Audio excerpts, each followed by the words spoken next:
मन की बात पीएम मोदी के साथ हम कब सुधरेंगे। हमारे देश में कोरोना ने देश के स्वास्थ्य विभाग की पोल खोल दी। हम अभी भी चांद पर जाने के लिए या बुलेट ट्रेन के लिए लायक नहीं है। महाराष्ट्र जो देश को सबसे ज़्यादा टैक्स देता है, मुंबई महानगर पालिका जो देश की सबसे बड़ी अमीर महानगर पालिका में सरकारी अस्पतालों की क्या हालत रही।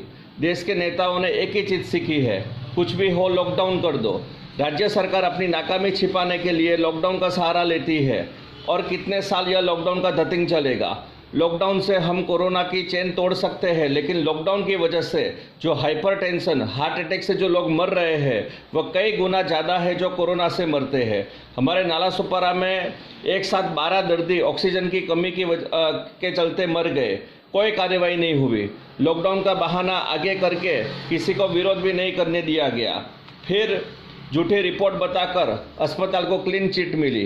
वैसे ही विरार में 14 दर्दी अस्पताल में लगी आग से जलकर मर गए। कहाँ गए भ्रष्ट फायर ब्रिगेड और महानगर पालिका के अधिकारी। यह सबकी सीबीआई जांच हो और भ्रष्ट अधिकारियों को 1 महीने में सजा मिले। ऐसे ही नासिक में महानगर पालिका के अस्पताल में ऑक्सीजन नहीं मिलने से तड़प कर दर्दी मर गए। बहाना ऑक्सीजन प्लांट का दिया गया। यह सबका भ्रष्टाचार और सरकार की गलत नीति का परिणाम है।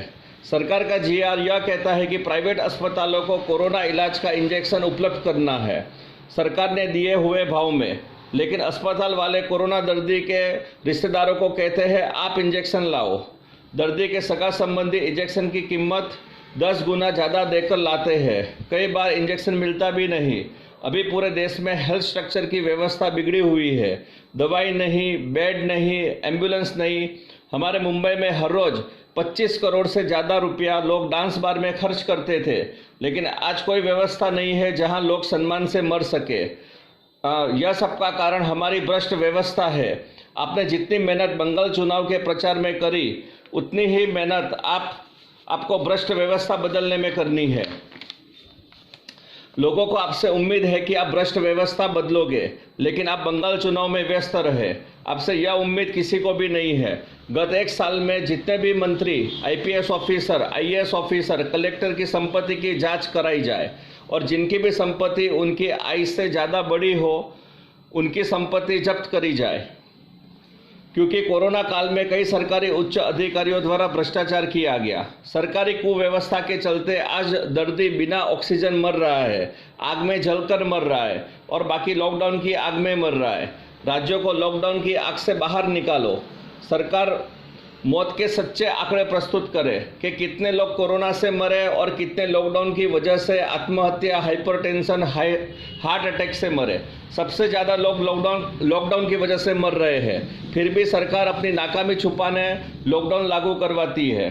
हमारा पुलिस तंत्र भी लॉकडाउन लगाने में ईमानदारी से काम करता है, लेकिन भ्रष्ट महानगर पालिका अस्पताल के विरुद्ध कोई कार्रवाई नहीं करता।